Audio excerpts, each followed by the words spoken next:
오늘도 새벽 단잠을 깨우시고 이 말씀의 자리에, 기도의 자리에 나오신 여러분들을 환영하고 축복합니다. 어제 말씀에 이어서 오늘은 누가복음 9장 28절부터 내 아들의 말을 들으라 라는 제목을 가지고 함께 은혜를 나누겠습니다. 어제 누가복음 9장이죠. 누가복음 9장 27절을 보시고 오늘 누가복음 9장 28절입니다. 그 한 절 사이에 8일이 지났습니다. 28절에 보시면 이 말씀을 하신 후 8일쯤 되어, 이렇게 시간의 격차를 우리는 한 절을 통해서 보고 있지만 이 말씀 속에 분명히 8일쯤 되어 라고 명시하고 있습니다. 말씀을 보면서 왜 8일일까? 라는 궁금증이 생깁니다. 하루도 있고 이틀도 있고 3일도 있고 많은 숫자가 있는데 왜 굳이 8일일까? 성경에서는 8일에 대한 용법이 많이 등장합니다. 오늘은 이 새벽 시간 관계상 6가지 빠르게 설명을 드리겠습니다. 첫 번째, 8일을 남자들이 태어난 지 8일 만에 할례를 받습니다. 두 번째, 여성이 출산 후에 7일간 부정하다가 8일째부터 정결하게 되고, 그것은 이 가정의 축복 중의 축복이죠. 그 가정에 주신 생명의 시작을 8일째부터 알리게 됩니다. 제사장, 특별히 성경 말씀에서는 아론의 대제사장 위임식에 대해서 이 8일을 기록하고 있습니다. 아론이 대제사장 위임식을 할 때 7일간 위임식을 진행 후 8일째부터 첫 공식적인 임무를 시작하게 됩니다. 그리고 성전 건축도 마찬가지입니다. 솔로몬 성전 건축에서는 이 8일에 대한 의미를 정확하고 또 자세하게 기록하고 있습니다. 솔로몬이 성전을 건축하고 7일간 봉헌식 후에 8일째 되던 날 공식적으로 성전의 기능이 시작하게 됩니다. 지금 우리 이 기독교를 천지 창조 후 7일째 되는 날, 그러니까 안식일에 예배를 드리고 있지 않습니다. 8일째, 즉 예수님께서 부활하신 날 주일이 바로 지금 우리 기독교는 예배를 드리고 있습니다.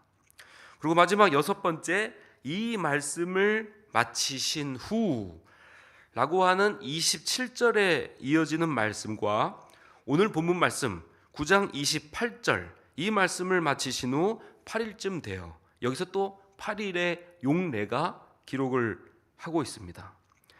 성경에서는 이렇게 곳곳에 8일이라는 단어를 많이 쓰고 있는데요. 여기서 8일을 의미하는 단어는 바로 새로운 시작을 의미합니다.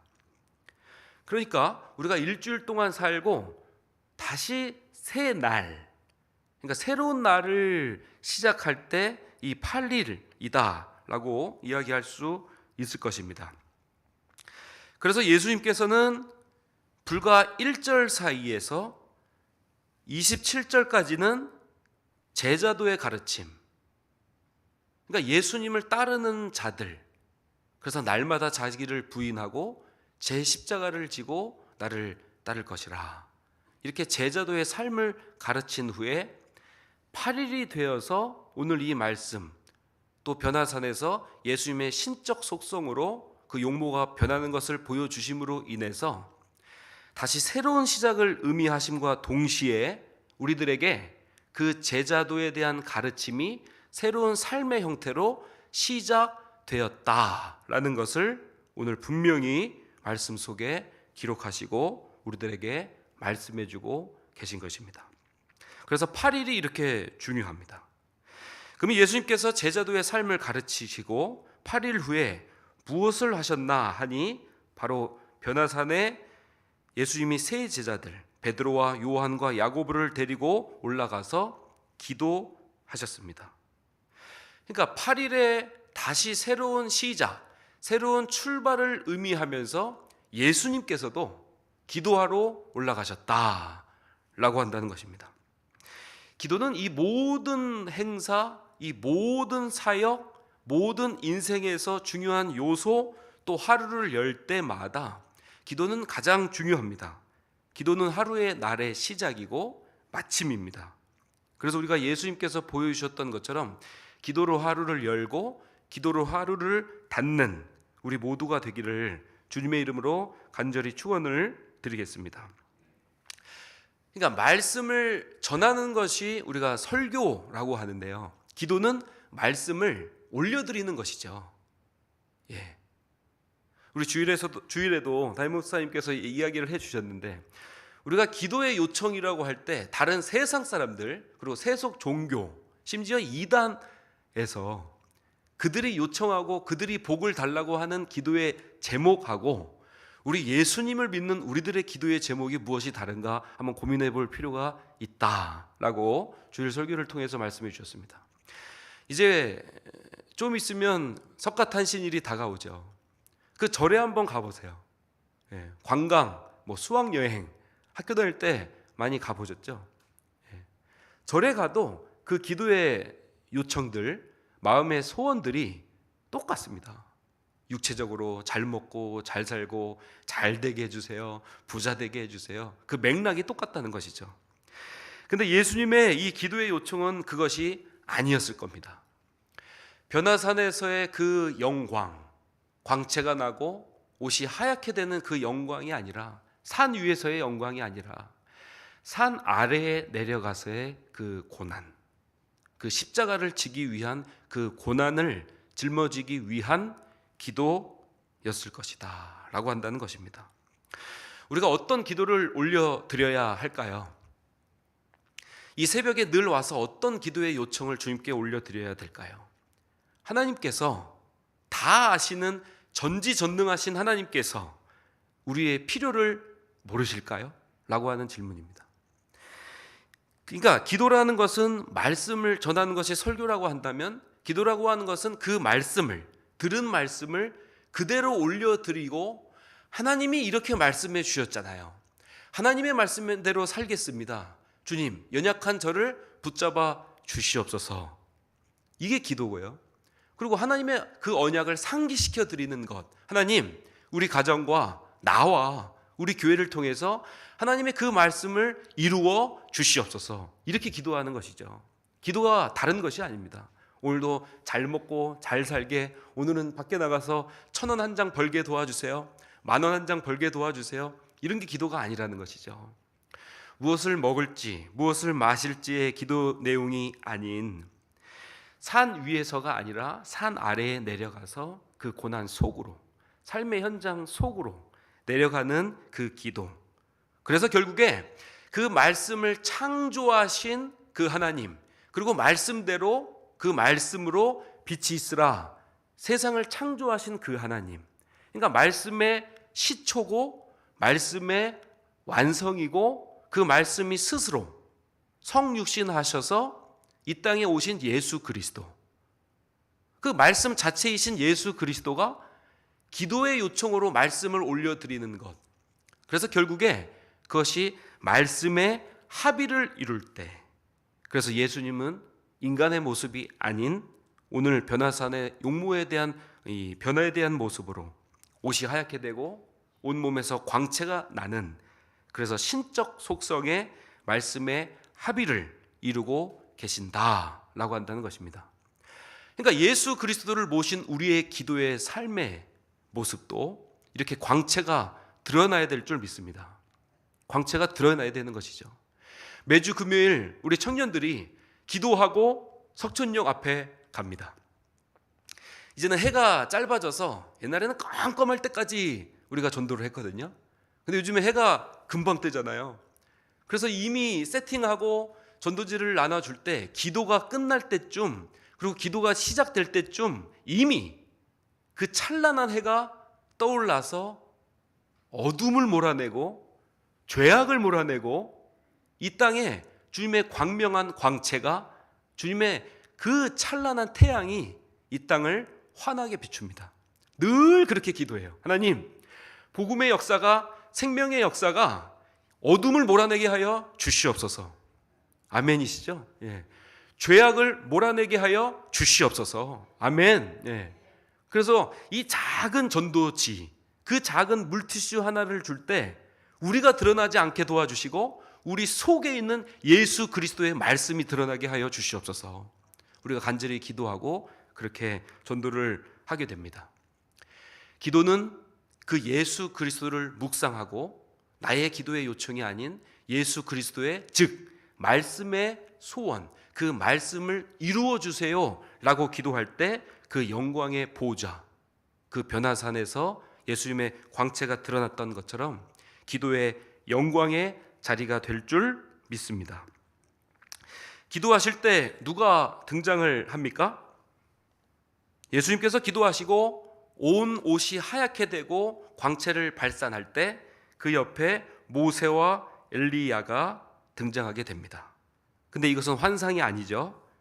예, 그래서 깊이 졸다가 32절 후반절에 보시면 온전히 깨어나, 이 단어를 삽입하고 있거든요. 그러니까 이것은 잠결에 본 것이 아니다. 온전히 깨어나. 그러니까 현실이다, 이런 말씀이시죠. 모세가 등장합니다. 엘리야가 등장합니다. 그럼 왜 굳이 이 두 사람일까요? 이 모세는 또 엘리야는 바로 대표성의 원리를 갖고 있습니다. 저는 공을 좋아합니다. 공을 차는 것을 좋아합니다. 근데 저는 대표가 아니에요. 태극마크를 단 대표성의 원리, 그 태극마크를 달고 축구 공차로 가는 그가 골을 넣었을 때 대한민국이 골을 넣은 것이고, 그가 승리했을 때 대한민국이 승리를 한 것이죠. 저도 빙판에서 자유롭게 미끄러지고 싶어요. 근데 김연아 선수만이 태극마크를 달고 대표성의 원리를 가지고 빙판 위에서 아름답게 도는 것이죠. 우리 교회도 마찬가지입니다.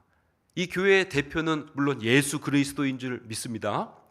그러나 우리들이 또 예수님께서 우리 교회에서 또 5월 달에 중직자 선거가 있는데요. 우리들의 대표는 당회를 이야기하고 또 담임 목사님을 이야기합니다. 그래서 담임 목사님이 가시는 곳이 우리 교회를 대표하고, 그래서 노회를 가시든 총회를 가시든 우리 교회를 대표하는 것이죠. 그게 바로 대표성의 원리입니다. 모세는 무엇을 대표합니까? 율법을 대표합니다. 엘리야는 무엇을 대표합니까? 선지자를 대표합니다. 그러니까 모세는 율법을 대표하고 엘리야는 선지자를 대표하는데, 그 대표성의 원리를 통해서 이 두 사람을 통해서 예수 그리스도를 바라보게 하고 예수 그리스도를 예표하고 예수 그리스도를 반사하는 역할을 하고 있다라고 한다는 것입니다.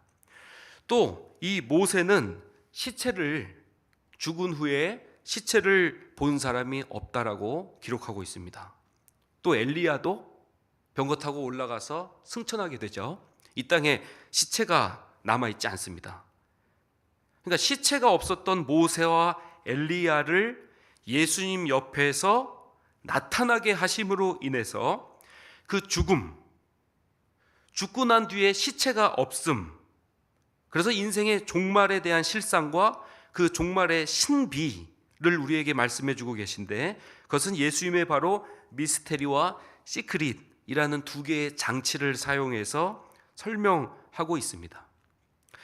그러니까 이 모세, 엘리야, 예수님, 그리고 계속해서 이어지는 이 별세에 대한 이야기. 그래서 31절에 보시니 영광 중에 나타나서 장차 예수께서 예루살렘에서 어떻게 해요? 별세하실 것을 말할세. 이 두 사람이 나와서 그러니까 별세할 것을 이야기하고 있거든요. 이 별세를 이야기하면서 자신들의 별세를 또 상기시켜 주는 것이죠. 종말을 맞이했어도 그 시체를 찾을 수 없었던 그 미스테리 속으로, 그 시크릿 속으로 우리를 초대하고 있습니다. 그렇다면 그 초대 속으로, 또 별세 속으로 더 한번 깊게 묵상을 하기를 원하는데요. 여기서 별세는 엑소더스라는 단어를 쓰고 있습니다. 우리가 잘 알고 있는 대로 엑소더스는 어떤 단어입니까? 바로 떠남이라는 단어를 갖고 있습니다. 두 가지 떠남이 있을 수 있습니다. 첫 번째는 애굽에서의 떠남, 그리고 두 번째는 말 그대로 별세니까요. 이생에서의 떠남을 이야기하고 있는 것이죠. 이생에서의 떠남은 바로 죽음입니다.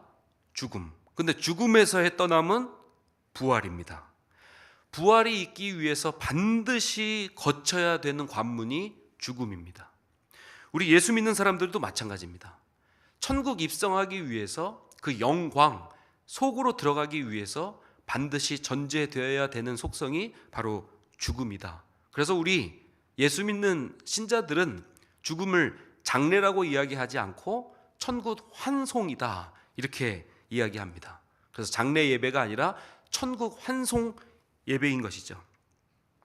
그래서 애굽에서의 떠남과 이생에서의 떠남, 이 엑소더스, 별세라는 단어를 사용하시면서 예수 그리스도께서 앞으로 우리들에게 보여주실 그 종말, 그리고 종말 이후에 대한 부활을 상기시켜주고 계십니다. 근데 예수님께서 이런 말씀을 하시고 이런 광채를 보여주시는데 베드로의 또 핀트가 어긋나고 또 망언과 같은 발언이 또 계속해서 이어지고 있습니다. 베드로가 깊이 졸다가 온전히 깨어나서 예수님께 이렇게 이야기를 하죠. 주여, 우리가 여기 있는 것이 좋사오니 우리가 초막 셋을 짓되 하나는 주를 위하여, 하나는 모세를 위하여, 하나는 엘리야를 위하여 여기서 살겠습니다. 이렇게 고백을 합니다. 주를 위하여라고 이야기했지만 사실은 주를 위하여가 아니라 나를 위하여가 더 가까울 것 같습니다. 그 영광, 그 변화산에서의 그 산 위에서의 영광된 삶의 도취에서 베드로는 이런 고백을 우발적으로 또 망언과 같은 이런 발언을 하는 것이죠. 그러니까 오늘 말씀이 시작된 28절 이 말씀을 하신 후 이 말씀이 뭐냐면 바로 27절 이전 어제 우리가 봤던 제자도의 삶이었잖아요. 제자도의 삶을 말씀하시면서 이 말씀을 마치신 후 예수님께서 용모가 신적 속성 그 말씀의 합의를 이루셨을 때 광채가 발산하게 되었는데 그 모습을 보고 그만 베드로는 여기가 좋사오니 라는 고백을 하게 됩니다. 산 위에서가 아니라 산 아래로 내려가서 이제 너 십자가 지로 가야 돼. 이 말씀을 하고 계신 거거든요. 여기서의 영광이 아니야. 이제 내려가서 우리 고난 받으러 가야 돼. 채찍 맞으러 가야 돼. 가시 면류관 쓰러 가야 돼.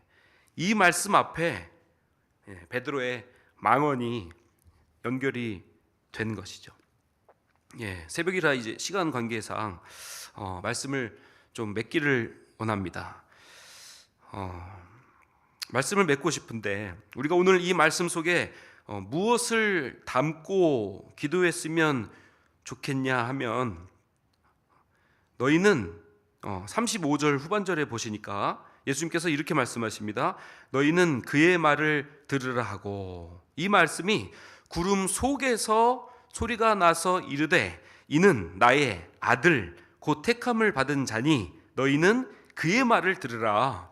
그러니까 베드로의 이 말에 완전히 지금 하나님께서 그거 아니야. 초막 셋을 짓겠다고 하니까 그거 아니라니까. 그의 말을 좀 들어라. 얼마나 답답하시면 구름 속에서 하나님의 말씀이 친히 말씀해 주셨을까요? 그거 아니라니까. 그의 말을 좀 들어. 그의 말을 무엇을 들으라고 상기시켜 주는 것이죠?